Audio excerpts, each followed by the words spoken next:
deep freeze.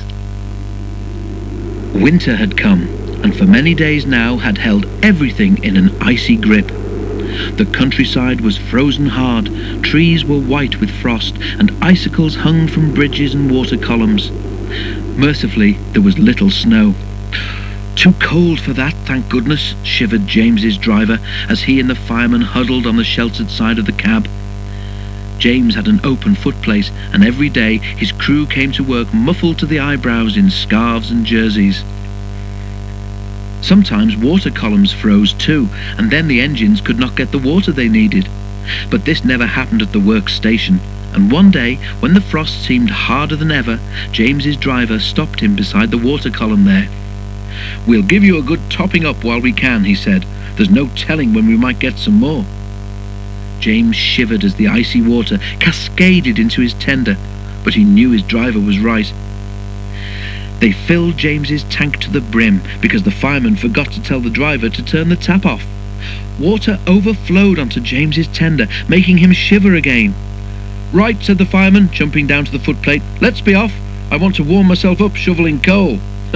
"We can't go yet," laughed the driver. "They haven't finished loading the luggage van." "Well, I wish they'd hurry," grumbled the fireman, blowing on his hands. "I'm frozen from standing on that tender." All engines have a tap called an injector. It allows the driver or fireman to transfer water from the tender to the boiler, and is very important. Without it, the water level in the boiler could become too low to make steam properly. They had not gone far before James felt thirsty. "I need a drink, please," he said. His driver switched on the injector, but nothing happened. The fireman tried his duplicate. Still nothing. "I've got such a pain," groaned James. "Your injectors failed," said his driver. "Blockage in the pipe, most likely. We'll have to stop and deal with your fire. Can't go on without water." "Don't set the sleepers on fire," pleaded James. "Henry would never let me forget it." The fireman laughed. "You'll be all right if we just damp you down," he said. "There's no need to throw the fire out, as Henry did."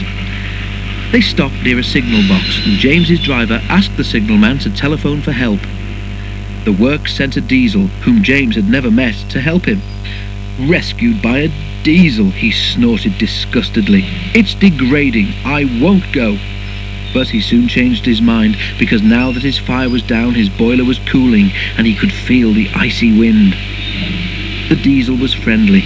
James was quiet at first, but by the time they reached the works, the diesel had won him over, and the two of them were chatting like old friends. At the works, James's fireman climbed onto the tender. He tried to open the filler cap, but couldn't. "There's your answer, James," he said. "Your filler cap's frozen solid. That's because the water overflowed. Ice is stopping air from getting into the tank, so the injectors can't work. You'll be all right when the ice melts." He was, and that wasn't all. Thanks to his new friend from the works, even James now admits that diesels can be useful engines too.